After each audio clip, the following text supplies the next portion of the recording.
Assalamualaikum warahmatullahi wabarakatuh. Waalaikumsalam warahmatullahi wabarakatuh. Alhamdulillahirabbil alamin. Wassalatu wassalamu ala asrafil anbiya'i wal mursalin nabiyina Muhammadin wa ala alihi wa ashabihi ajma'in. Amma ba'du. Ikhwani wa akhwati yang kami hormati rahimani wa rahimakumullah. Alhamdulillah, yang pertama kita bersyukur kepada Allah Subhanahu wa taala di malam yang sejuk, ya, karena di sini di tempat anak, ya, di kota Purbalingga sedang, ya, turun hujan, ya, alhamdulillah, ya, jadi terasa sejuk, ya. Nggak tahu di tempat yang lain apakah sama gitu atau terang, ya, ala kulli hal apapun keadaannya kita bersyukur kepada Allah Subhanahu wa taala, ya. Karena di saat ini Allah masih memberikan nikmat yang begitu banyak. Dan nikmat yang sangat besar adalah nikmat hidayah. Ya, bahkan hidayah yang besar adalah hidayah sebuah kesadaran bagi kita kaum muslimin tentang pentingnya belajar bahasa Arab. Kemudian sholawat serta salam semoga senantiasa terlimpah kepada suri toladan kita, Nabi kita Muhammad Sallallahu Alaihi Wasallam beserta keluarga, para sahabat dan para pengikutnya. Ikhwani wa akhwati yang kami hormati, rahimani wa rahimakumullah. Kita sama-sama tahu bahwasannya belajar bahasa Arab itu sangat penting, ya, sehingga sampai-sampai hukum belajar bahasa Arab itu bukan sekedar sunnah, tapi menjadi wajib, ya, sebagaimana banyak sekali dijelaskan oleh para ulama kita. Dan juga banyak sekali motivasi-motivasi, ya, tentang pentingnya belajar bahasa Arab. Karena hakikatnya bahasa Arab itu di samping kewajiban, dia juga merupakan kebutuhan bagi kita. Dan bahasa Arab merupakan bahasa yang paling istimewa, bahasa yang di atas semua bahasa yang ada. Apa bukti nyatanya? Bukti konkretnya adalah Allah menjadikan bahasa Arab sebagai bahasa bagi kitabnya yang paling mulia, yaitu Al-Quranul Karim. Allah Subhanahu wa taala sebutkan di dalam surat Asy-Syu'ara ayat 192 sampai 195.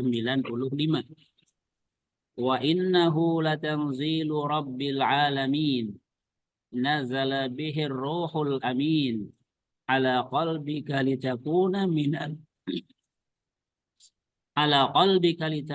minal mundirin bilisanin arabiyyin mubin.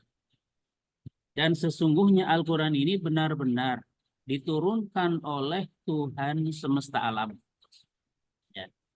Ingat, Al-Quran itu bukan diciptakan, tapi diturunkan, ya, oleh Tuhan semesta alam, yaitu Allah.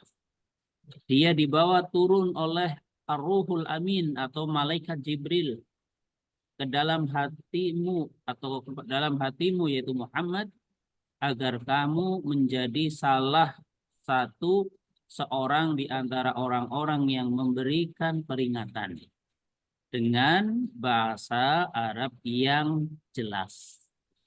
Ini salah satu tentang keistimewaan bahasa Arab, yaitu dijadikan sebagai bahasa bagi Al-Quran, ya, sebagai bahasa bagi kitabnya yang paling mulia. Dan yang kedua, kita tahu bahasa Arab ini merupakan bahasa dari Nabi kita Muhammad Sallallahu Alaihi Wasallam, di mana beliau menyampaikan hadis-hadisnya yang sampai kepada kita menggunakan bahasa Arab. Dan juga bahasa Arab ini merupakan kebutuhan bagi kita. Bukti yang sangat nyata adalah di dalam kehidupan kita sehari semalam kita punya tugas kewajiban melaksanakan sholat sebanyak berapa kali? 5 kali. Ya, sholat yang wajib itu, ya bahkan semua sholat, artinya sholat itu wajib. Dan semua sholat itu harus ditunaikan menggunakan bahasa Arab.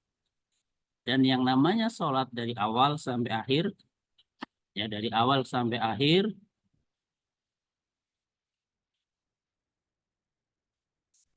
ini kenapa ini ya? Ya, ya, dari awal sampai akhir ini sholat kan menggunakan bahasa Arab yang isinya doa. Doa itu kebutuhan bagi kita. Kita sedang bermunajat, minta kepada Allah. Maka amat sangat disayangkan orang yang berdoa tapi nggak paham apa yang dia minta. Ya, maka akhirnya bahasa Arab ini merupakan kebutuhan bagi kita. Ikhwani wa akhwati rahimani wa rahimakumullah. Kemudian yang berikutnya adalah sekilas berkaitan dengan pelajaran atau belajar bahasa Arab. Yang namanya belajar pasti ya, di sana kadang ketemu dengan pelajaran yang mudah, kadang ketemu dengan pelajaran yang sulit. Yang namanya belajar ada saatnya, ya ada saatnya semangat, seperti sekarang ini masih di awal-awal kan semangat gitu ya. Dan kadang ada saatnya itu tidak semangat. Maka kunci suksesnya adalah ketika kita sudah mengatakan, sudah mencanangkan gitu ya, saya akan belajar, ya. Sudah mengatakan seperti itu, saya akan belajar, maka yang dibutuhkan adalah niatkan belajar kita itu sampai selesai. Ya, niatkan seperti itu sampai selesai. Yes. Dan ini yang nanti akan mendapatkan hasil, yang akan mendapatkan faidah, yaitu yang belajar sampai selesai. Sehingga ketika nanti kita ketemu dengan pelajaran-pelajaran yang mudah, alhamdulillah, ini sebagai penyemangat bagi kita. Tapi misal kita ketemu dengan yang terkesan sulit, maka caranya ingat niat kita awal. Saya belajarnya itu niatnya sampai selesai. Maka diusahakan yang sulit ini bukan sebagai alasan untuk mundur, tapi sebagai pemicu untuk lebih semangat lagi. Sehingga dengan cara cari solusi dari sesuatu yang dirasakan sulit tersebut. Ya, dengan membaca lagi, dengan bertanya, ya nanti di sini kita akan berikan kesempatan ya untuk bertanya. Semuanya punya hak bertanya sampai benar-benar paham. Ya. Jadi nanti kita kerjasama ya, kita kerjasama. Kerjasamanya adalah ya Ana sebagai pemateri berusaha menyampaikan pembahasan yang ada sesuai kemampuan sejelas mungkin, sesuai dengan kemampuan anak.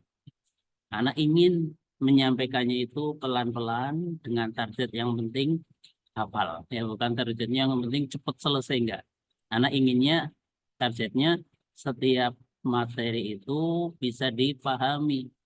Ya, bisa dipahami sehingga nanti bisa dimurojaah lagi, nanti bisa dihafalkan. Kalau sudah hafal, paham plus hafal itulah ilmu. Ilmu itu ya paham plus hafal.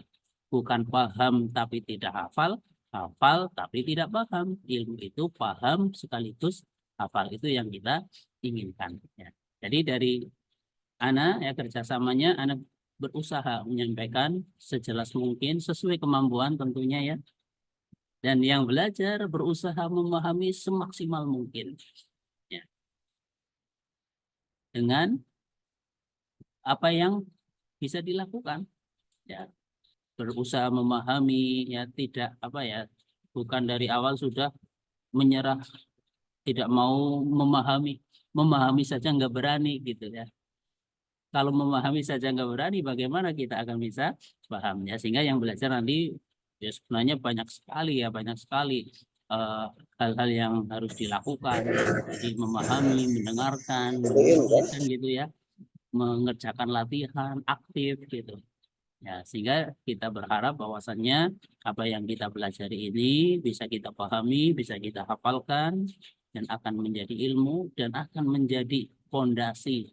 Ya, karena buku ini merupakan buku yang masih bersifat dasar ya, sehingga yang dasar ini harus benar-benar dipahami sehingga menjadi fondasi untuk memahami pemahaman yang tingkatannya itu lebih di atasnya dan di atasnya lagi.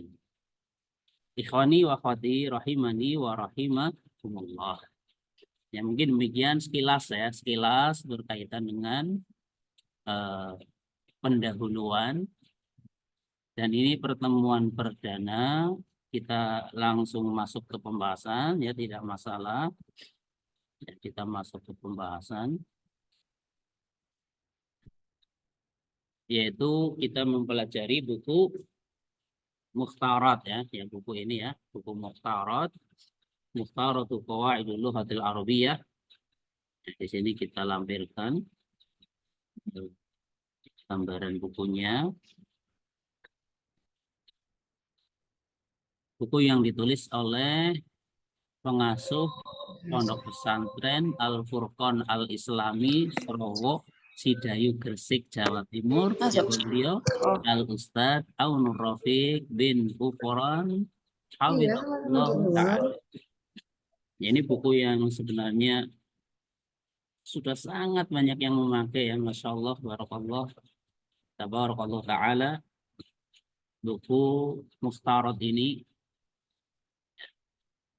mungkin sudah ada yang kenal buku ini 5 tahun yang lalu gitu kan, mungkin ada yang kenal buku ini 10 tahun yang lalu, mungkin juga 20 tahun yang lalu, atau mungkin juga 25 tahun yang lalu gitu ya, atau 30 tahun yang lalu. Buku ini sudah ada meskipun di saat-saat awal-awal masih sangat sederhana ya. Ya bahkan ketika Ana belajar buku ini belum berupa buku ya, belum berupa buku seperti ini ya, masih fotokopian ya seperti itu, dan masih yang justru yang awal-awal itu masih lebih lengkap gitu ya, karena semacam isim apa namanya, isim manqus maksur itu ada bentuk musananya ya. Kalau sekarang lebih diringkas lagi ya. Ya, tapi Masya Allah ini merupakan buku yang sangat-sangat bermanfaat. Sehingga kalau kita lihat buku ini ya, buku ini Mukhtaratu Qawaidil Lughatil Arabiyyah, ya, ringkasan kaidah-kaidah bahasa Arab. Ini merupakan buku yang sudah lengkap. Maksudnya, ya maksud sudah lengkap, yaitu terkumpul sudah di buku ini. Yang pertama berkaitan qawaidus shorof, kedua qawaidun nahwi, dan ketiga tasrifnya. Ya, berarti sudah lengkap. Ya, meskipun masih bersifat dasar ya, tapi sudah lengkap. Kaidah-kaidah pembentuk kata sudah dibahas, kaidah-kaidah nahwu juga ada, terus tasrifnya juga ada ya, sehingga tiga hal ini, qawaid sorofnya ada, qawaid nahwunya ada, sorof tasrifnya ada, ini bisa dijadikan sebagai modal awal untuk belajar membaca kitab ya, sehingga yang belajar buku ini dari awal sampai akhir paham plus hafal ya, paham plus hafal ya, bukan sekedar paham tapi nggak hafal, hafal tapi nggak paham, nggak, paham plus hafal ya, insya Allah sudah mulai bisa membaca kitab-kitab yang berbahasa Arab ya, mulai bisa membaca sedikit demi sedikit kan, seperti itu ya, dengan catatan apa, mempelajari buku ini dari awal sampai akhir paham sekaligus hafal. Karena nanti di tasrifannya yang namanya sorof itu ya pelajaran hafalan, mau nggak mau harus hafal gitu. Untuk pelajaran kita tasrifnya atau pelajaran sorofnya. Ya. Dan juga kaidah-kaidah sorofnya dan juga kaidah-kaidah nahwunya ya, semuanya perlu dipahami dan juga dihafalkan. Sehingga ketika kita belajar, istilah kita jangan tanggung-tanggung. Pahami dengan sepaham-pahamnya plus hafalkan.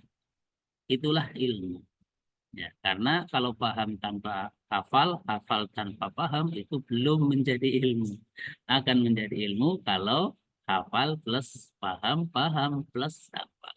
Semoga Allah memberikan kemudahan kepada kita, taufik kepada kita untuk bisa mempelajari buku ini sampai selesai dengan memberikan rizki berupa kepahaman. Sehingga jangan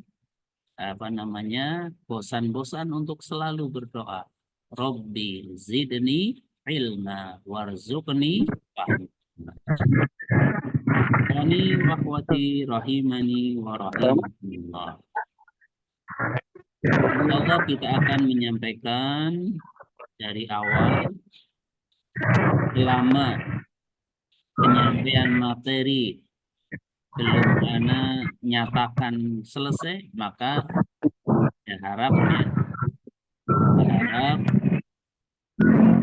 jangan membuka audio dan video terlebih dahulu ya, supaya nanti hasil rekamannya menjadi jelas ya.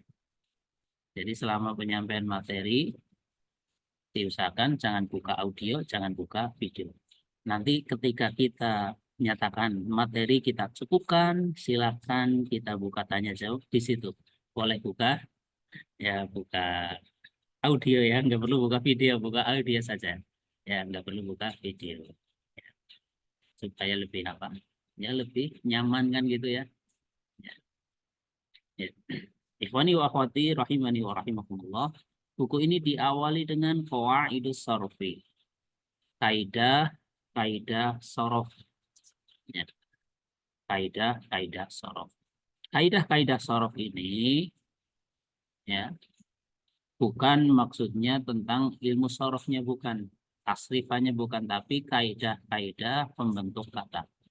Ya, jadi diawali dengan qawaidus sorfi, nanti yang kedua ada qawaidun nahwi, kaidah-kaidah nahwu, dan yang ketiga ada ilmu tasrif, yaitu ilmu tasrif. Tiga hal ini, kaidah-kaidah sorof, kaidah-kaidah nahwu, dan ilmu tasrif ini merupakan modal, yang merupakan modal awal bagi yang ingin bisa membaca tulisan Arab yang tanpa harokat.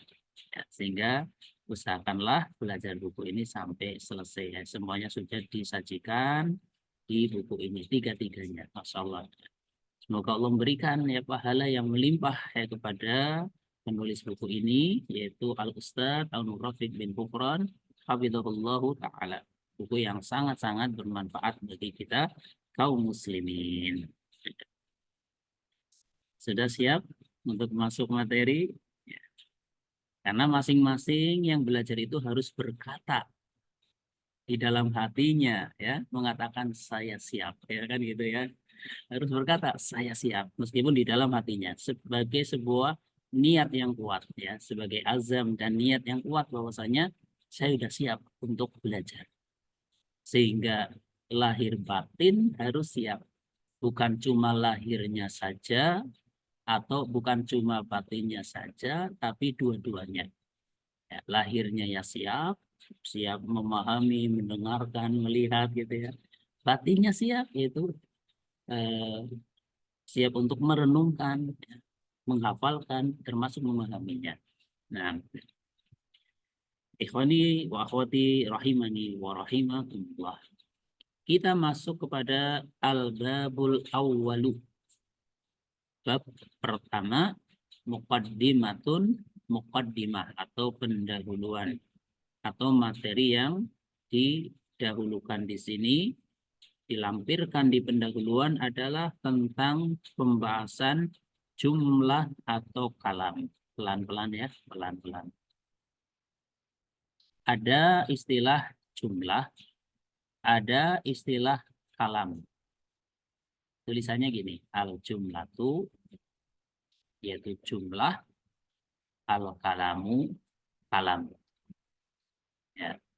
Jumlah ini bukan makna jumlah dalam bahasa Indonesia, bukan ya, bukan. Kalau dalam bahasa Indonesia apa? Oh ini jumlahnya 10, bukan itu, bukan ya. Bukan itu. Ya.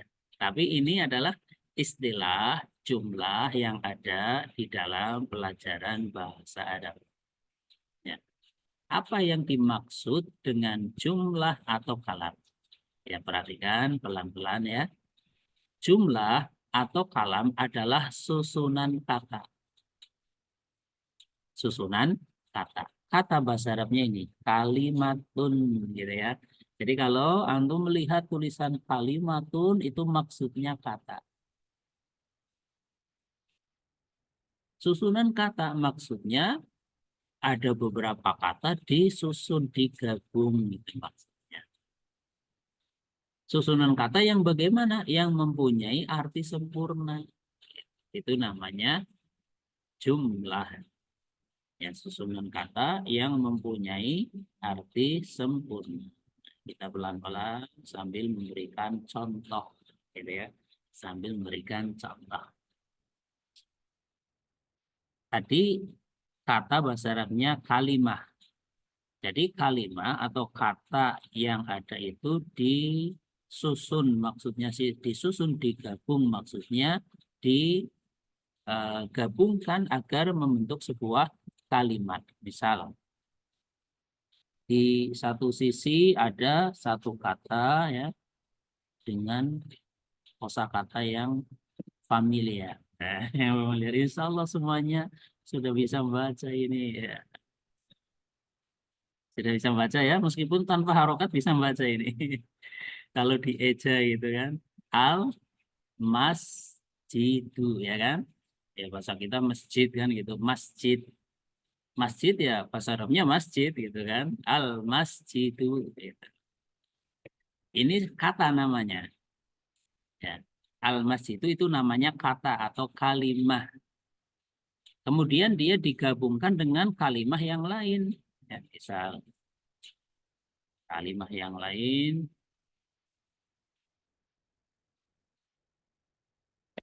misalnya ya ada kalimah bacaannya ini. Nah, yang ini karena mungkin belum familiar ya, kita kasih harokat, udah nggak apa-apa. Apa bacaannya? Kabirun itu kan ya, bacaannya kabirun. Al masjidu satu kalimah atau kata. Kabirun satu kalimah atau kata. Digabung jadi satu menjadi al masjidu kabirun. Dan ternyata menghasilkan makna masjid itu besar. Sehingga maknanya sudah sempurna, sudah lengkap. Maka yang semacam ini, ya, yang semacam ini namanya adalah kalam. Namanya atau ya, apa tadi? Ingat jumlah ya. Nah, al masjidu kabirun itu namanya kalamun atau jumlatun. Kenapa? Karena dia berupa dua kata digabung jadi satu. Yang pertama al masjidu, yang kedua kabirun. Kalau seandainya al masjidu saja ya, al masjidu saja, ini namanya bukan kalam, ini namanya bukan jumlah, tapi namanya adalah kalimatun. Nah, ini namanya kalimatun. Ya. Kalau cuma al-masjid itu saja, namanya kalimatun.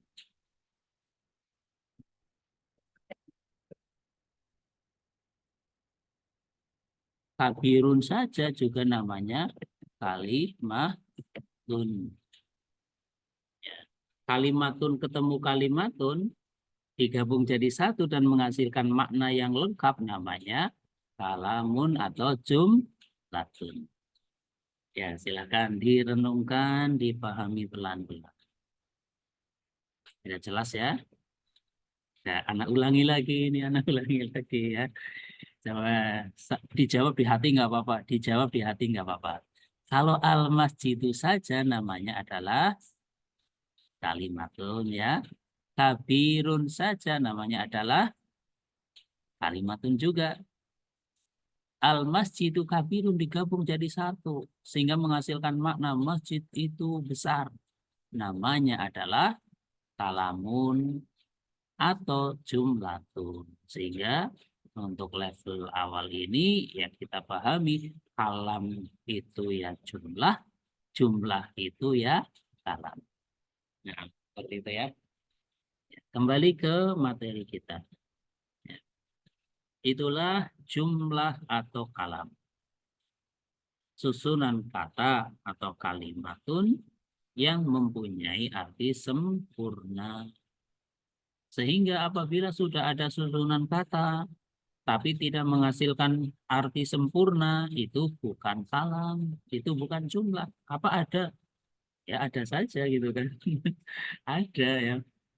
Sudah susunan kata, tapi tidak menghasilkan makna sempurna. Ya misal, ini misal. Ya ini misalnya ya, in terjemahannya jika. Terjemahannya apa? Jika gitu ya.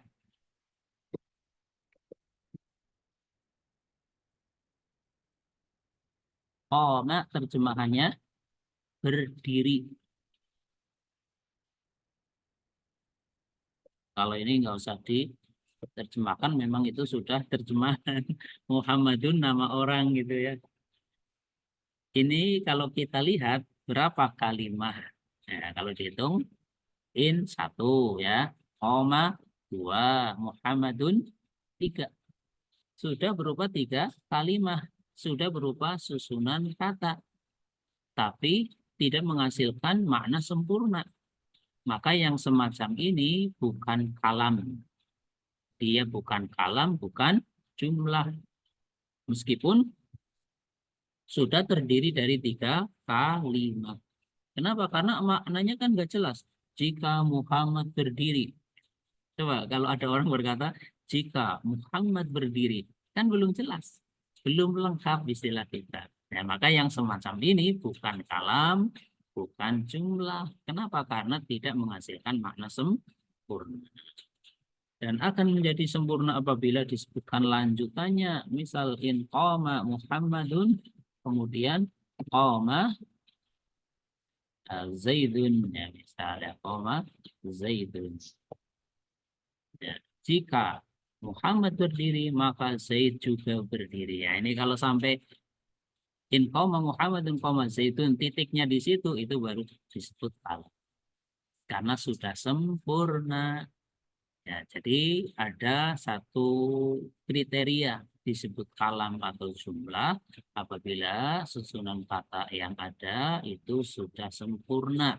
Kalau belum sempurna maka bukan kalam atau bukan jumlah. Ya, sehingga harus bisa dipahami disebut jumlah atau kalam itu harus bisa dipahami oleh dua pihak. Baik pihak yang berbicara ataupun pihak yang mendengar, dua-duanya sama-sama paham.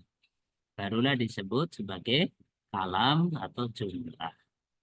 Ya. Kalau yang mendengar nggak paham, padahal ya kalau yang mendengar nggak paham karena memang kalimatnya nggak jelas, ya maka bukan kalam. Sehingga pertanyaannya, anak dari tadi berbicara itu bisa dipahami nggak itu? Kalau bisa dipahami berarti kalam. Ya, kalau nggak bisa dipahami tergantung ya apakah memang anak menjelaskannya nggak jelas gitu ya, atau yang mendengarkan tapi sambil ngantuk misal itu kan apa bisa mendengarkan sambil ngantuk ya bisa saja ya ya Masya Allah barakallahu fiik ya, ya semoga penjelasannya bisa dipahami, mudah dipahami. Ya, kita pelan-pelan saja cara belajarnya. Kita targetnya bukan cepet-cepetan selesai, bukan ya, tapi yang penting bisa dipahami. Nah, kemudian kita lanjutkan. Kata, ya, apa tadi bacaannya? Kata bahasa Arabnya kalimatun ya. Dalam bahasa Arab, yang namanya kata atau kalimatun itu ada 3 macam atau 3 jenis. Renungkan itu ya. Dalam bahasa Arab, yang namanya kata atau kalimatun itu ada 3 jenis atau 3 macam. Yaitu yang pertama isim, yang kedua fi'il, yang ketiga huruf. Gampang ya. Isim, fi'il, huruf. Ini menunjukkan bahwasanya bahasa Arab itu sebenarnya mudah. Buktinya apa? Buktinya bahasa Arab itu sebenarnya cuma mempelajari tentang 3 ini. Bahasa Arab itu pelajaran tentang isim, pelajaran tentang fi'il, dan pelajaran tentang huruf. Ya.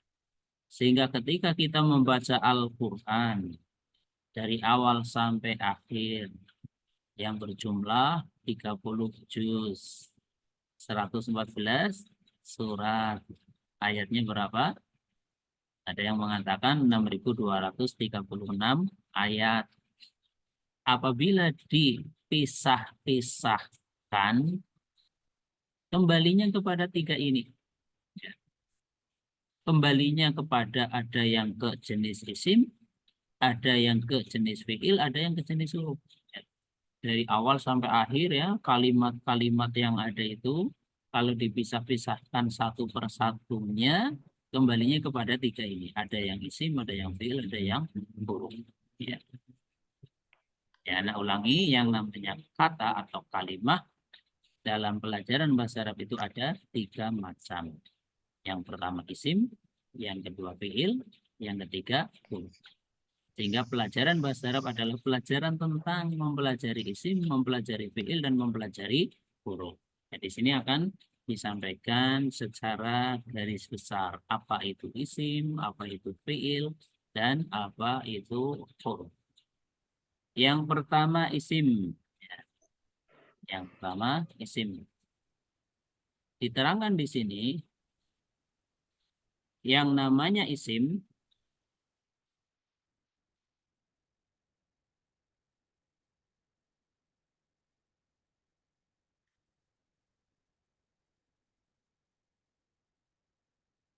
diterangkan oleh penulis, isim adalah kata yang menunjukkan benda, kadang berupa kata sifat, dan juga kadang berupa kata keterangan waktu. Jadi benda, kata sifat, kata keterangan waktu. Ini gambaran garis besarnya ya tentang isim. Contoh gini. Ma'un, isim.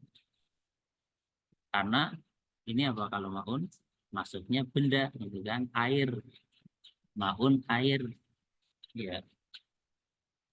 Bagi yang punya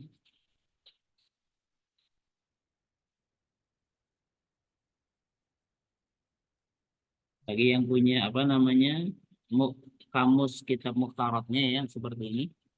Bagi yang punya kamus kitab muhtaratnya, di sini sudah ada terjemahan dari setiap kosakata yang ada di kitab muhtarat ya. Jadi ini untuk memudahkan ya, kosakata yang ada di kitab muhtarat ini sudah disebutkan di sini ya, sudah disebutkan di sini. Contohnya misal maun, di situ sudah disebutkan artinya air. Turtukolun, ini juga benda, artinya apa? Jeruk. Tufahun juga maksudnya benda, karena artinya apel. Darsun, pelajaran. Pelajaran juga masuk kepada isim. Ya, ya karena menunjukkan makna benda meskipun nggak ada wujudnya. Nggak ada wujudnya. Ya, darsun, pelajaran. Ilmun, ilmu. Nah, ini juga termasuk isim, masuknya kepada benda. Ya. Al-bi'ru, sumur. Ya, sumur ya. Bi'ru, al-bi'ru. Al-baitu, al-baitu, rumah. Al-ma'hadu, pondok pesantren. Ya, pondok pesantren, al-ma'had. Al-ustadzu, ustad atau guru. At-talibu, siswa. Ini masuk benda, masih benda ya. Al-ana, kalau al-an sudah masuk kata keterangan waktu. Ya, kata keterangan waktu. Al-an artinya sekarang. Ya, jadi untuk mengatakan sekarang pakainya al-an gitu. Al-an nata'allamul lughatal arabiyyah. Sekarang kita sedang belajar bahasa Arab. Dan ini juga masih keterangan waktu, artinya besok. Syahrun. Nah, ini juga waktu, artinya apa? Bulan. Yaumun juga keterangan waktu, artinya hari. Amsi, amsi. Ya, ini juga kata keterangan waktu, artinya kemarin. Nadhifun. Nah, ini sifat ya. Nadhifun sifat, artinya apa? Nadhif bersih ya, artinya bersih. Kemudian wasikhun ya. Ini wasikhun. Waknya itu pendek ya. Ya, wasikhun. Jadi bukan wasikhun tapi pendek. Artinya lawannya nadif.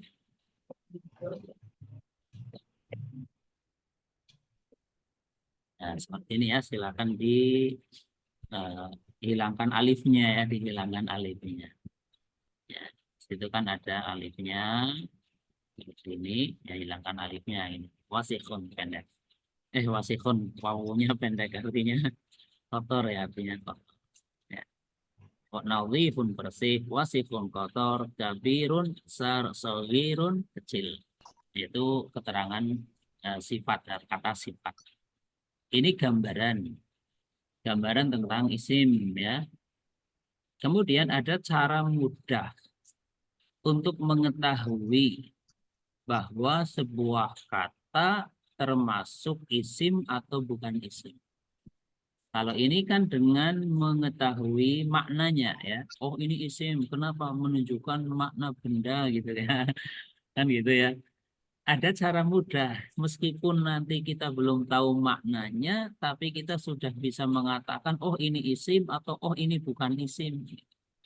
Bagaimana caranya? Dengan memahami tanda-tandanya. Gitu. Tanda-tanda isim. Karena ketika ada sebuah kata, di situ terdapat salah satu saja dari tanda isim, maka dia sudah bisa dikatakan sebagai isim.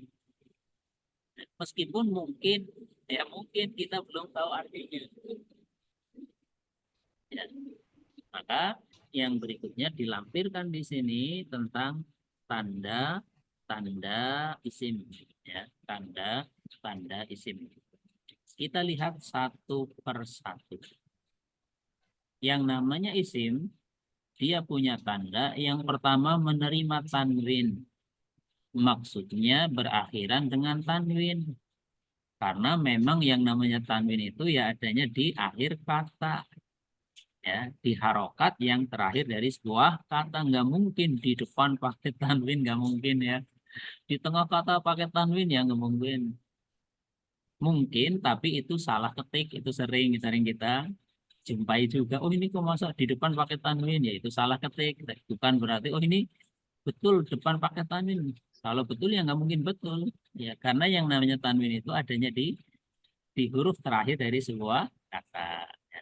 Jadi kita ulangi tanda isim. Yang pertama itu dia menerima tanwin, berakhiran dengan tanwin. Maksudnya kadang ya domah tanwin, kasroh tanwin, fathah tanwin, intinya tanwin.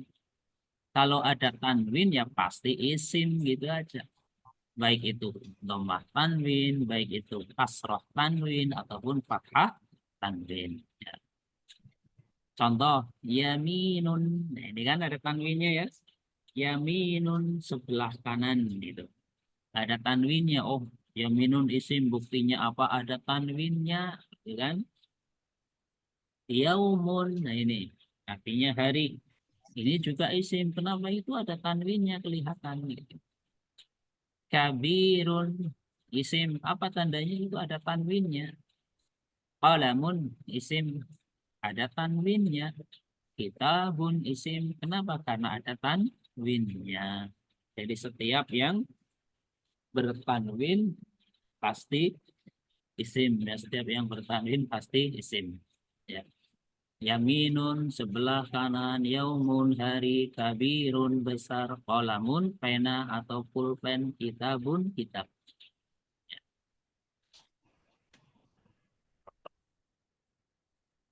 Meskipun kita belum tahu artinya, kalau apa namanya berakhiran dengan tanwin pasti isim ya, pasti isim ya. Misal ini misal kita belum tahu artinya ya, syukur-syukur sudah tahu.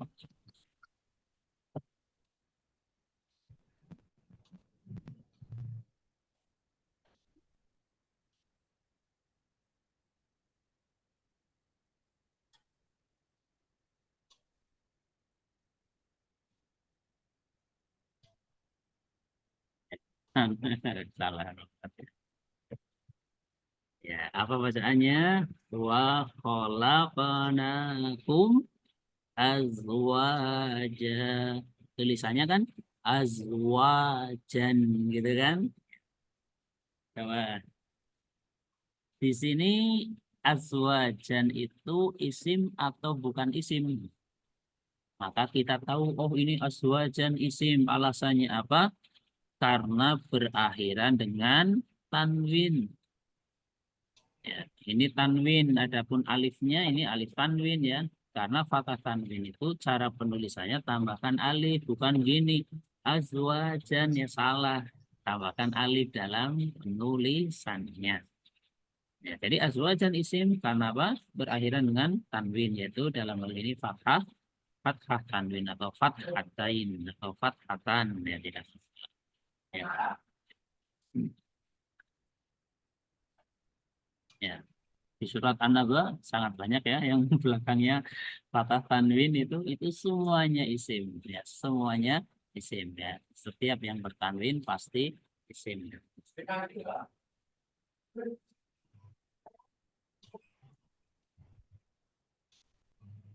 Kita lanjutkan poin yang kedua. Yang pertama udah jelas ya. Setiap yang berakhiran tanwin pasti isim. Yang kedua, menerima al, maksudnya berawalan dengan al. Kalau al itu letaknya di depan, ya, al letaknya di depan. Baik alnya itu setelahnya huruf qamariyah ataupun huruf syamsiyah, sama saja. Yang jelas berawalan dengan al pasti isim. Dan ada satu hal yang perlu kita ingat selama-lamanya, harus diingat selama-lamanya gitu. Ya, karena kadang bukan kadang sering ya eh, sudah belajar tapi lupa gitu ya, lupa ada alnya dibaca tanwin itu, tanpa al malah tidak tanwin, itu sering kita jumpai. Maka silahkan diingat, setiap kata yang berawalan dengan al maka tidak boleh pakai tanwin, tanwinnya harus dihilangkan, itu wajib ya. Apa tadi, kalau ada kata berawalan al maka tidak boleh apa, tidak boleh tanwin. Contoh begini, yaminun ini kan tanwin ya. Dilihat ketika diawali al jadinya al yaminu. Gitu. Jelas ya? Nggak boleh gini. Al yaminun ya nggak boleh. Harus dibuang apanya? Dibuang tanwinnya. Harus hilang tanwinnya. Kalau ada al maka tanwinnya hilang. Sebaliknya kalau tanpa al ya tanwinnya harus muncul. Ini nggak boleh dibaca gini. Yaminu ya salah. Harus tanwin. Yaminun. Gitu, harus jelas. Yaminun harus tanwin. Kalau ada al, al yaminu. Gitu ya. Kedua, yaumun ini kan pakai tanwin. Kalau ada al tanwinnya hilang. Al yaumu. Kabirun. Kalau ada al kabiru. Qalamun. Kalau ada al qalamu. Kitabun. Kalau pakai al kitabu. Gitu. Ya, jadi caranya mudah ya. Itulah cara membaca isim ternyata gampang gitu. Caranya kalau tidak ada al tanwinnya ucapkan. Kalau ada al jangan pakai tanwin. Ya, ya, sedikit mungkin ya, sedikit untuk gambaran. Sedikit gambaran.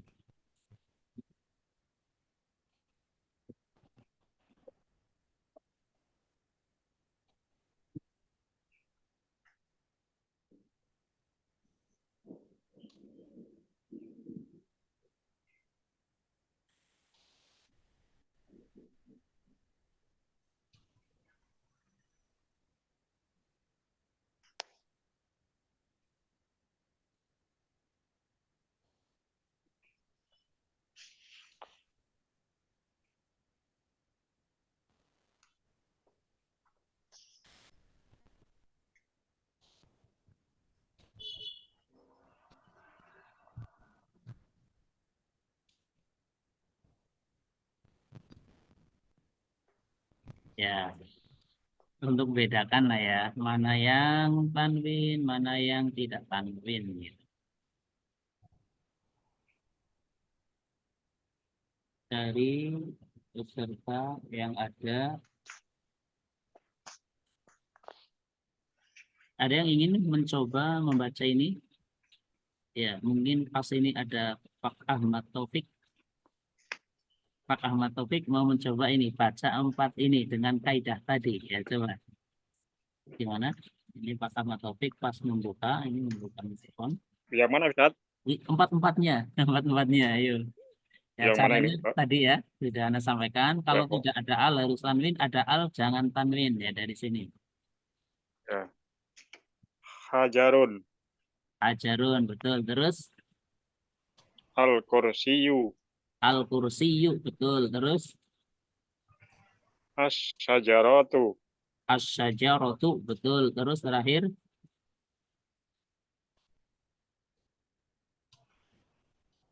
jida, ya.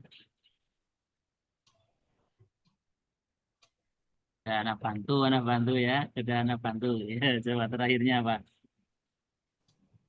Run. Apa? Pak Ahmad. Sidarun.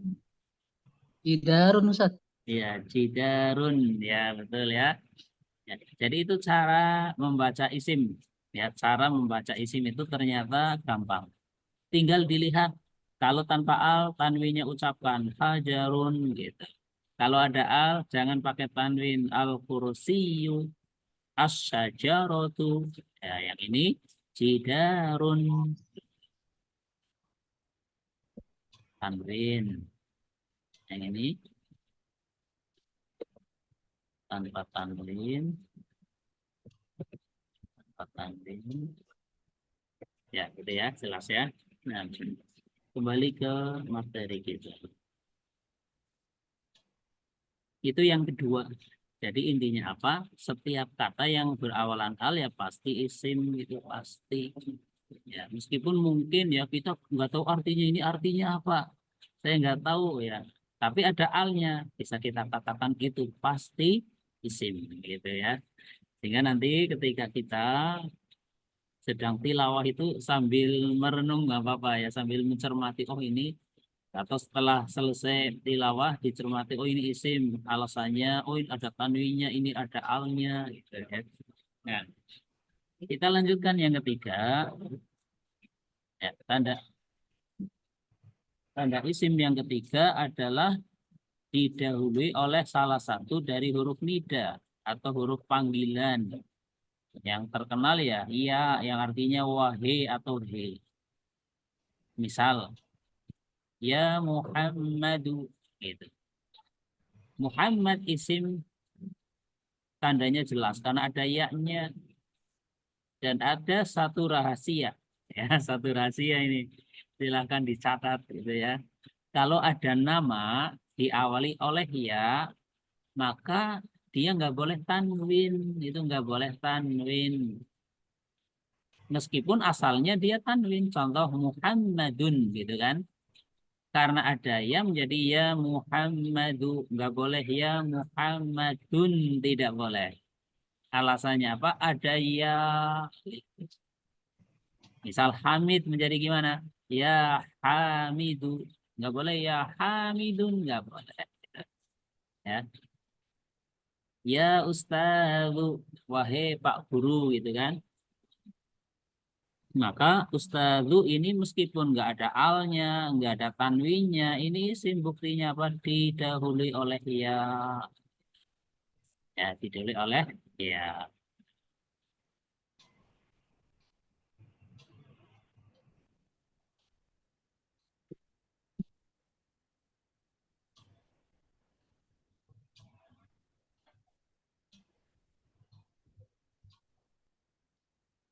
Ya, ini bacaannya apa jadinya?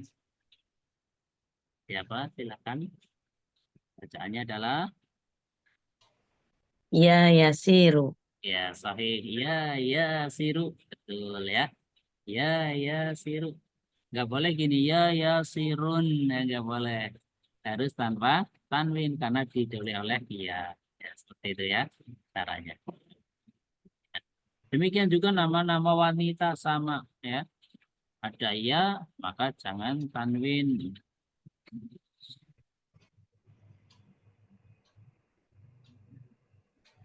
Jika ini bacaannya adalah apa? Ya, ilmu ya. Apa? Ya Ya Zainabu. Zainab. Ya Zainabu. Gitu. Apalagi nama wanita tanpa ya, dia juga tanpa tanwin, apalagi ada ya kan itu. Nah, ya, jadi poin ketiga jelas ya.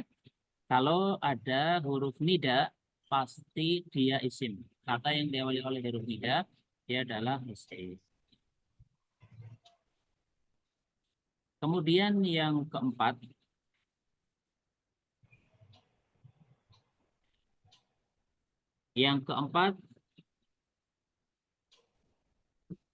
diawali salah satu dari huruf jer. Diawali salah satu dari huruf jer. Ya, mungkin yang baru ikut belajar, mungkin masih asing apa sih huruf jer. Ya. Huruf jer itu adalah huruf yang menjadikan kata setelahnya dibaca jer atau kasroh. Yaitu huruf jer ya. Huruf yang menjadikan kata setelahnya dibaca jer atau kasroh. Contoh gini, ada kursiyun diawali ala, huruf jer contohnya adalah ala ya, ini salah satunya. Maka jadinya ala kursiyin. Al-baitu diawali huruf jer berupa fi, maka menjadi fil baiti. Gitu. Jadi kasroh. Ya, maka dari sini kita sudah mulai bisa membaca ya. Kalau ada sebuah kata diawali oleh salah satu dari huruf jer, maka dia menjadi jer atau kasroh. Sehingga yang terpenting adalah kita hafalkan huruf-huruf jer yang ada. Gitu. Dan terutama huruf jer yang sudah dilampirkan di sini. Ya, huruf jer itu ada 20 ya, tapi yang kita hafalkan apa yang dilampirkan di sini. Ada min, ini huruf jer yang sering terjemahannya dari ila, sering terjemahnya ke an, terjemahnya dari ya, sekarang jangan bertanya dulu apa bedanya min dan an ya, karena pembahasannya panjang. Gitu ya, yang kita pelajari global dulu gitu ya. Jangan baru belajar langsung ingin tahu perbedaan secara detail ya. Nanti malah menjadi putus asa ya, karena pembahasannya sangat detail ya.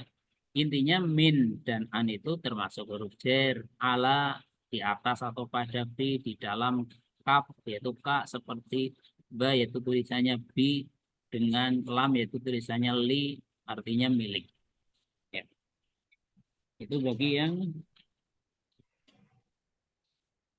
di buku ada ya, ada apa namanya, makna-maknanya ya dari huruf jer yang ada itu.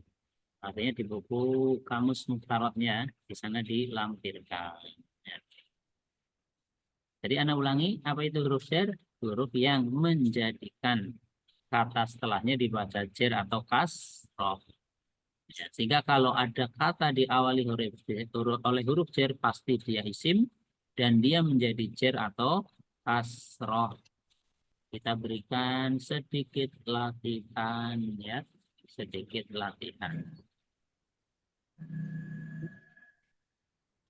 Ya, tadi kan kosakata yang ini sudah ada ya.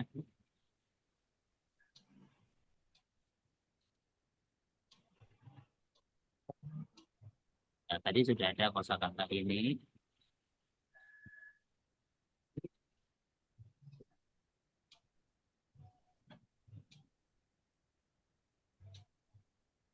Ya, Anda tulis dulu.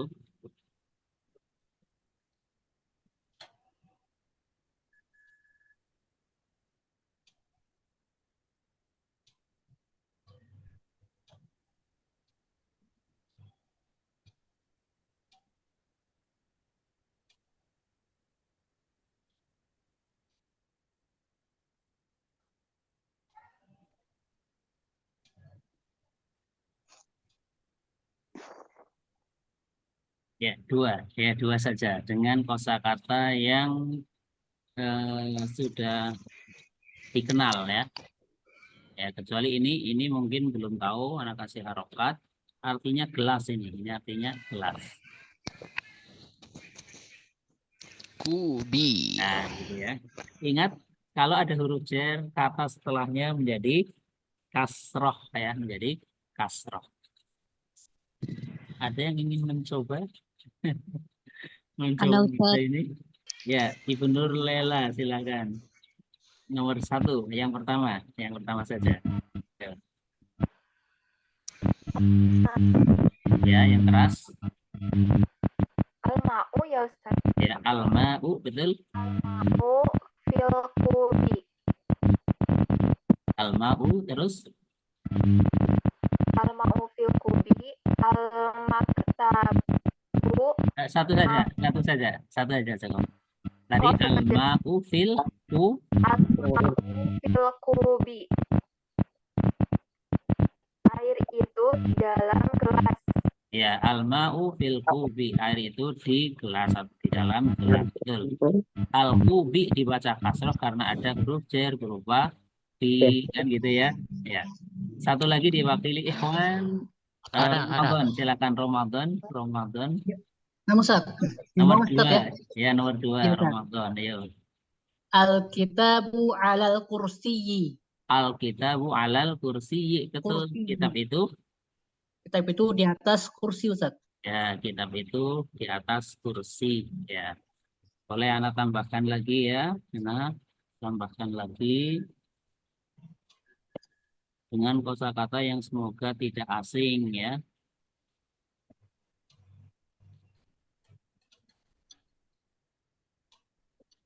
Ya, Ummu Atiyah silahkan, Ummu Atiyah yang ini.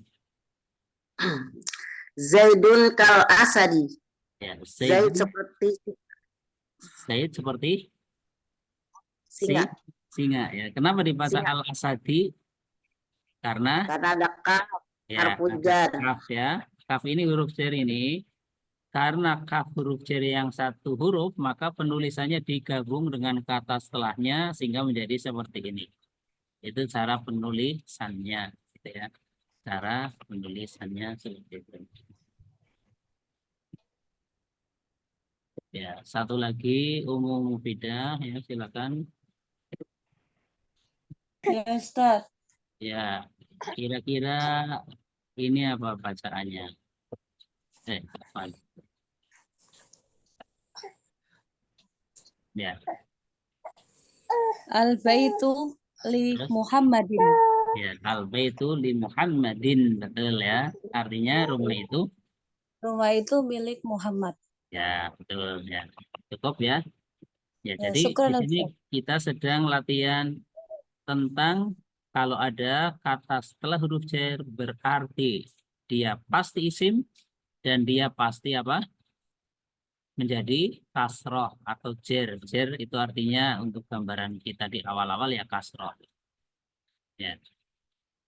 Ya, tadi kan contohnya al-ma'u fil kubi ya, karena ada fi maka menjadi kasroh. Kemudian al-kitabu alal kursiyi karena ada alam maka menjadi kasroh. Zaidun kal asadi karena ada kaf maka menjadi kasroh. Al-baitu li Muhammadin ya karena ada lam. Ini lam huruf jar ini. Ya, ini lam huruf jar. Maka Muhammadinnya menjadi kasroh. Ya. Kita kembali ke materi kita. Dan yang terakhir, ya, yang terakhir dari tanda-tanda isim yaitu ketika ada sebuah kata dia disambungkan kepada kata yang lain atau bersambung dengan isim lain atau kata majemuk ya, maka dia adalah isim. Misal gini, ada lafadz atau ada kalimah kitabu dan ada kalimah an-nahwu. Digabung menjadi kitabun nahwi yang artinya kitab nahwu. Maka kitabun nahwi itu adalah isim. Kitabnya ya isim, an-nahwinya juga isim. Karena digabungkan. Contoh lagi, baitu Muhammadin. Artinya rumah miliknya Muhammad atau rumahnya Muhammad. Baitu meskipun tanpa al, tanpa tanwin ya, bisa dilihat. Itu kan tanpa al, tanpa tanwin, dia itu isim. Alasannya apa? Karena bersambung dengan isim yang lain, yaitu lafadz Muhammadin. Ya. Rumah miliknya Muhammad, baitu Muhammadin. Itu caranya gitu. Mobil, misal mobilnya Pak Guru menjadi apa? Sayyaratul mudarrisi gitu. Lagi misalnya ya, penanya ya. Penanya Hamid maka menjadi apa? Qalamul Qalamu Hamidin gitu ya. Qalamu Hamidin. Nah, itu namanya bersambung dengan isim yang lain atau kata majmuk, maka dia isim karena bersambung dengan kata yang lain. Baik itu tanpa al, tanpa tanwin ya. Dia isim karena apa? Disambungkan dengan lafadz Muhammadin. Ya, nanti istilahnya diidhofahkan ya, istilahnya diidhofahkan kepada kata Muhammadin. Ya, ikhwani wa akhwati rahimani wa rahimakumullah ya. Kelihatannya untuk malam hari ini kita cukupkan sampai ini dulu ya. Sampai isim. Insya Allah untuk fi'il ya kita lanjutkan pada pertemuan berikutnya.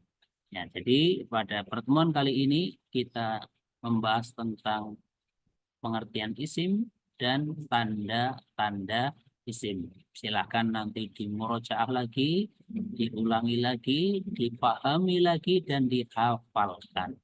Ya, karena yang namanya ilmu itu paham plus hafal atau hafal plus paham. Ya. Waktu selanjutnya kita berikan kesempatan untuk tanya jawab. Ya, bagi yang ingin bertanya dipersilahkan.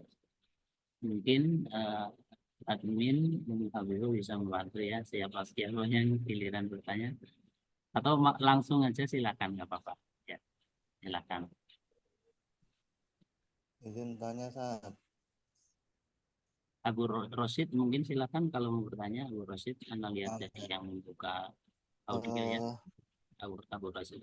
Nah, ya, ini kan mau nanya untuk yang tentang ya nida ini. Itu kapan saatnya dibaca fathah ya, Ustaz? Karena kan di sini kan dhammah ya. Ya Muhammadu. Ya, kita belum membahas secara detail tentang ya nida atau munada. Tapi kita sampaikan bahwasanya setelah ya pasti isim gitu. Dan apabila berupa nama pasti dhammah tanpa tanwin. Gitu. Dan ada yang berupa fathah ya ketika nanti diistilahkan dengan munada nakiroh maksudah ya, tapi itu belum kita pelajari ya. Misal ya rojulan biadi gitu kan, orang laki-laki tolong tuntun tangan saya, itu fathah ya. Jadi ketika nakiroh ghairu maksudah ya, itu belum kita pelajari. Yang kita pelajari sekarang adalah yang dicontohkan di sini berupa nama ya. yang berupa nama atau berupa nakirah tapi maksudah. Contoh ya ustadu, ya rojulu gitu. Ya. Yang fathah itu ketika ya rojulan bersifat umum, bukan menuju kepada salah satu orang laki-laki tapi bersifat bebas. Ya rojulan, wahai orang laki-laki, khud biyadi, tuntun tangan saya. Ya, diucapkan oleh orang buta karena dia tidak bisa melihat misalnya. Dan ada satu lagi nanti yaitu asyabik bil mudhof dan juga mudhof. Ya, tapi sekali lagi kita belum yang itu. Barakallahu fiik. Fiik barakallahu saja jazakallahu Ya. khairan. Yang lain silakan siapa? Muhammad Duri mau bertanya? Belum lagi, Ustaz. Belum ya. Pak Juniardi mau bertanya? Assalamualaikum Ustaz. Ya, waalaikumsalam warahmatullahi wabarakatuh. Tadi ditanyakan tertulis di buku ini jumlah, tapi tidak disertakan misalnya jumlah mufidah gitu kan.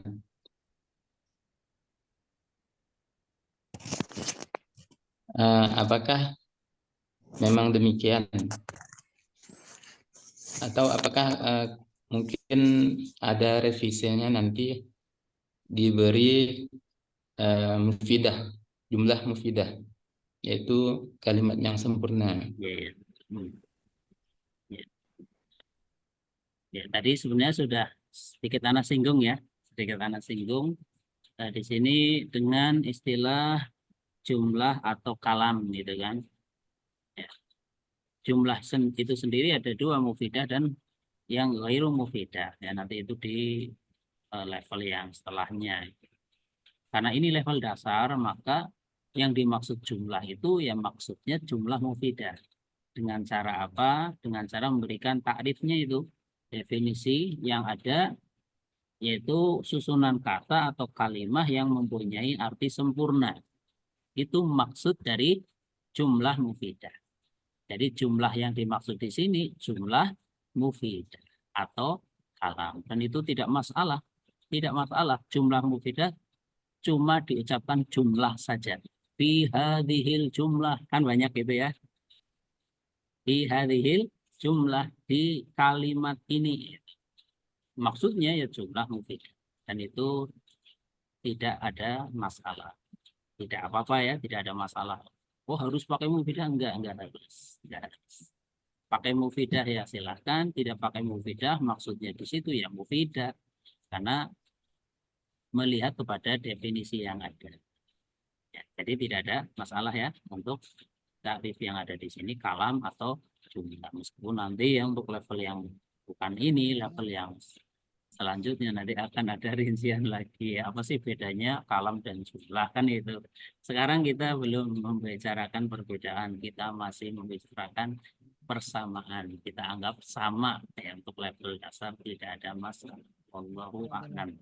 Nah, barakallahu fiik. Masih ada? Boleh bertanya lagi? Oh ya, silakan. Berkaitan dengan alif lam ini Ustaz.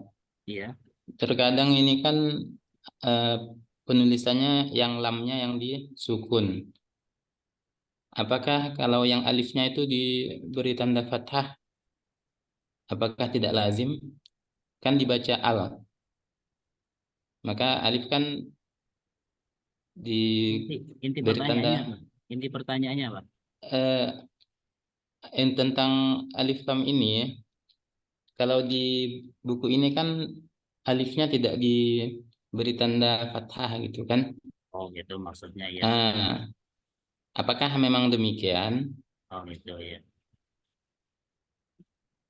Ya, jawabannya tidak ada masalah juga ya, karena alifnya itu adalah hamzah wasal ya, sehingga ini diniatkan ketika dia berada di tengah kata ya, di tengah kalimat ya, dia berada di tengah kalimat, maka fathahnya itu memang nggak ditulis di atas. Artinya fathahnya tidak tertulis di atas alif. Artinya alifnya itu kosongan tanpa harokat fathah. Ya, dengan alasan apa? Karena hamzahnya hamzah wasal. Ya, hamzahnya hamzah wasal sehingga alifnya tidak dikasih fathah. Ya, adapun dikasih fathah juga tidak masalah ketika dia berada di depan, di awal kalimat. Sehingga apa yang ada di sini bisa dimaklumi dari sisi karena alifnya adalah hamzah wasal, sehingga hamzah wasal itu terbaca a hanya di awal kalimat. Nah, ya tidak wajib ini kasih fathah semua al-bi'ru, al-baitu, al-ma'hadu. Ya. Dan kita udah maklum ini bacanya a itu kan. Al-bi'ru, al-baitu, al-ma'hadu, al-ustadu. At-tolib itu juga tasdidnya harus ada sebenarnya. Yang ini tasdid di atas toknya itu harus ada at-tolib ya. Ya karena itu samsiah. Nah, wallahu a'lam. Tapi fathahnya tidak wajib ditulis. Seandainya ditulis juga tidak masalah. Seandainya ditulis. Ini satu yang Nah, Ustaz, ini dari akhwat ada yang ingin bertanya, Ustaz. ya silakan ya. Ya, nah, tafadhali Nur Lailah Syafika. Nah, Ustaz. Assalamualaikum, Ustaz. Saya izin bertanya, Ustaz. Terkait yang di nomor 5, Ustaz, yang Baitu Muhammadin. Itu artinya rumahnya Muhammad. Yang dimaksud dengan diidofahkan itu apa ya, Ustaz? Mohon penjelasannya. Syukran, Ustaz. Ya. Ya. Ya, Baitu Muhammadin, rumahnya Muhammad. Dalam arti rumah miliknya Muhammad. Dia itu hakikatnya dua kata. Baitun dan Muhammad, ya kan? Dan pakai ini aja.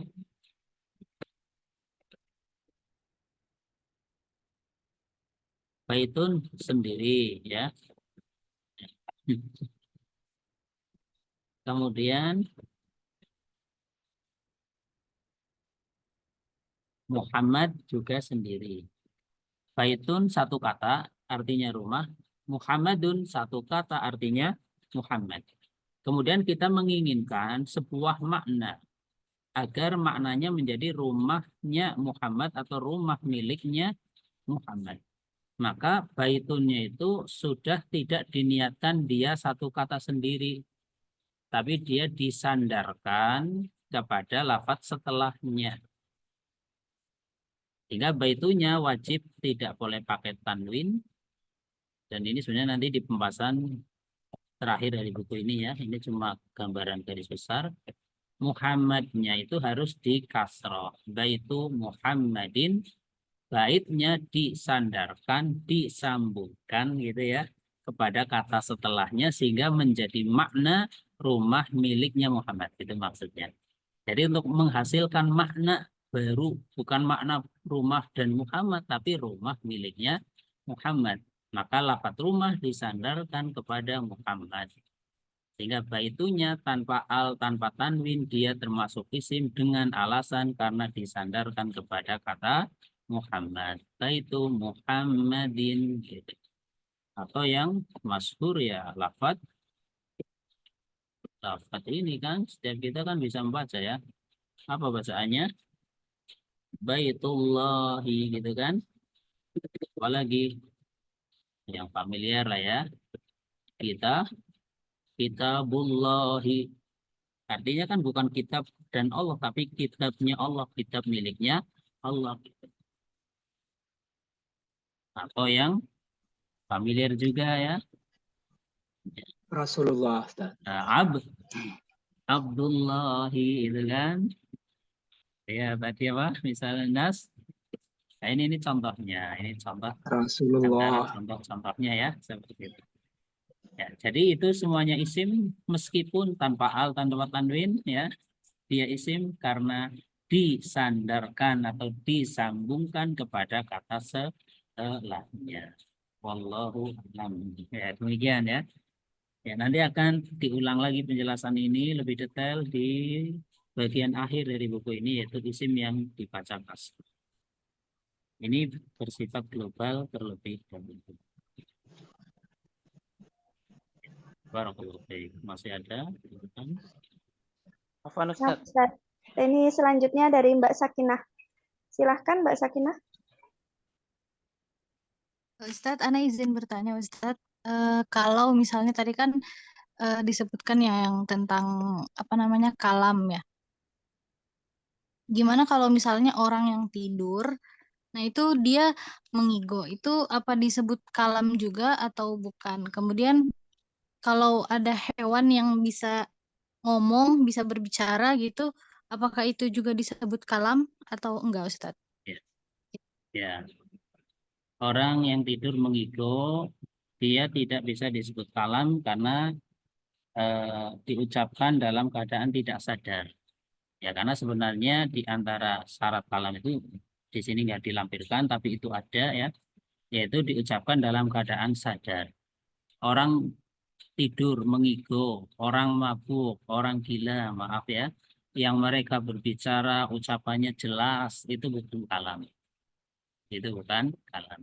Kemudian yang kedua, binatang, misal burung, dia bisa mengucapkan kalimat seperti manusia, maka diukur apakah kalimatnya akurat atau enggak, atau mirip-mirip saja gitu.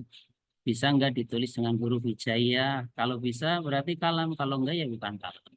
Meskipun terdengarnya mungkin seperti Assalamualaikum, tapi sebenarnya enggak persis gitu. Ada sisi kurangnya sehingga nggak bisa ditulis pakai huruf hijaiyah, maka bukan kalam. Jadi urut ukurannya bisa nggak ditulis dengan huruf hijaiyah? Iya. Kalau bisa kalam, kalau bukan ya bukan kalam. Ya, nah, barakallahu fiik.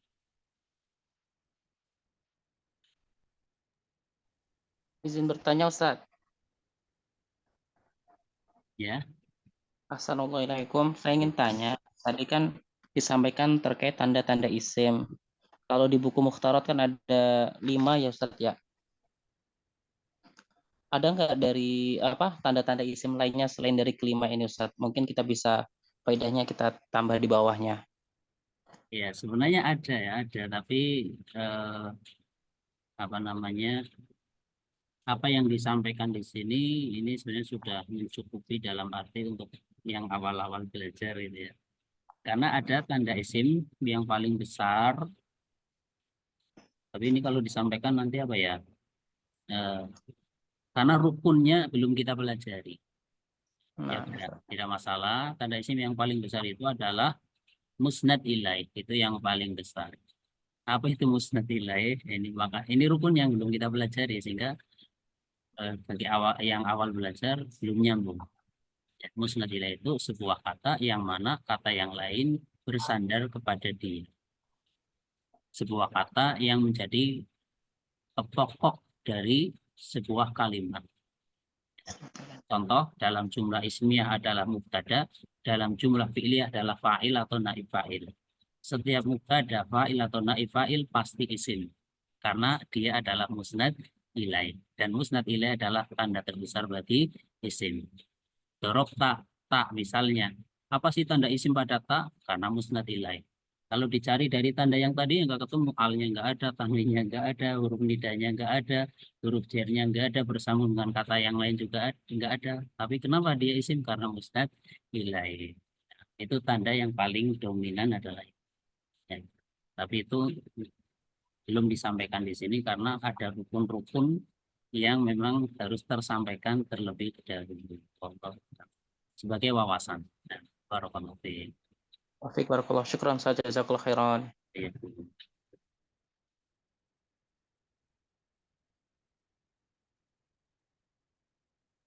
Masih ada pertanyaan? Silakan kalau masih ada. Pertemuan berikutnya kapan ya Ustadz? Oh ya, pengumuman kita sepekan sekali setiap malam Jumat, insya Allah pukul 20. Sepekan sekali. Supaya mudah diingat ya. Sepekan sekali setiap malam Jumat, insya Allah. Assalamualaikum Ustaz. Waalaikumsalam warahmatullahi wabarakatuh. Izin bertanya, apakah allazi itu termasuk ciri-ciri isim ya Ustaz? Syukran Ustaz. Ya. Bukan ciri-ciri isim, tapi dia isim. Ya, bukan ciri-ciri isim, tapi dia adalah isim. Ya udah, Anda sampaikan nggak apa-apa ya. Semoga bisa dipahami. Nanti boleh kita sambung tanya jawab di grup ya. Jadi yang namanya isim itu ada dua ciri.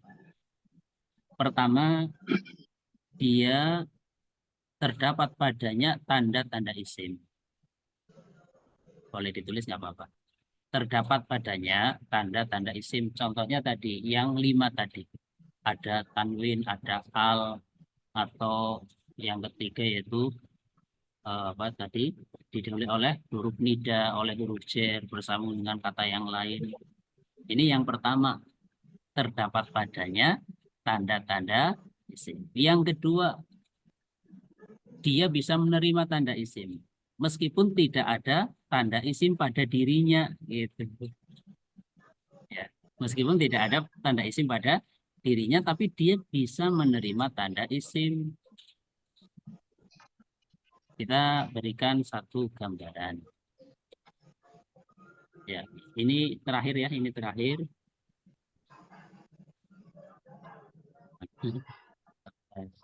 Jadi,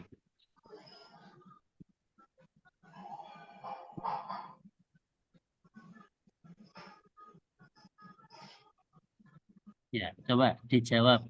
Kitabun kenapa isim? Ayo dijawab. Karena Ada tanwin. tadi, Ustaz. Ada tanwinnya ya, ada tanda isim berupa tanwin kan Tanwin. gitu ya. Hada kenapa isim? Haza kata benda, isim isyarah ya. Hada kenapa isim? Dari Isyarah. sisi tanda. Isim isyarah, Ustaz. Ismul isyarah. Apa isim isyarah tanda isim ya bukan. Isim isyarah itu isim isyarah itu isim. Ya, dia itu isim. Pertanyaannya kenapa? Diidofahkan. Untuk ini Diidofahkan. enggak diidofahkan. Karena mubtada, Ustaz.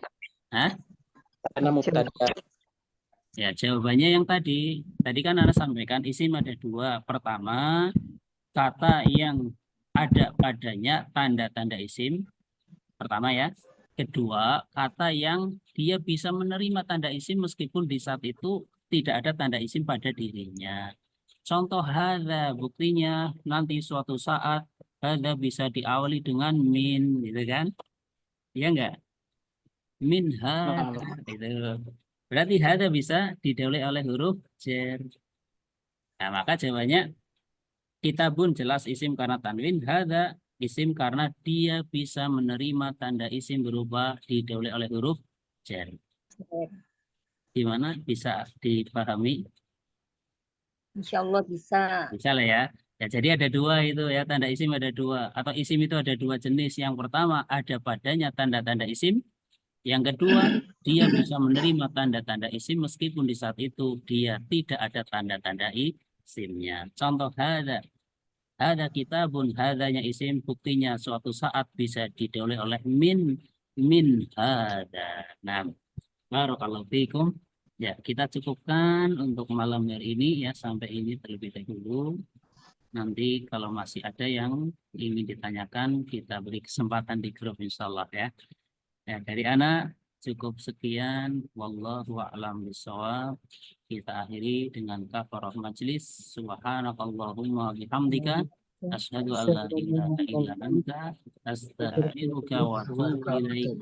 Wassalamualaikum warahmatullahi wabarakatuh. Waalaikumsalam.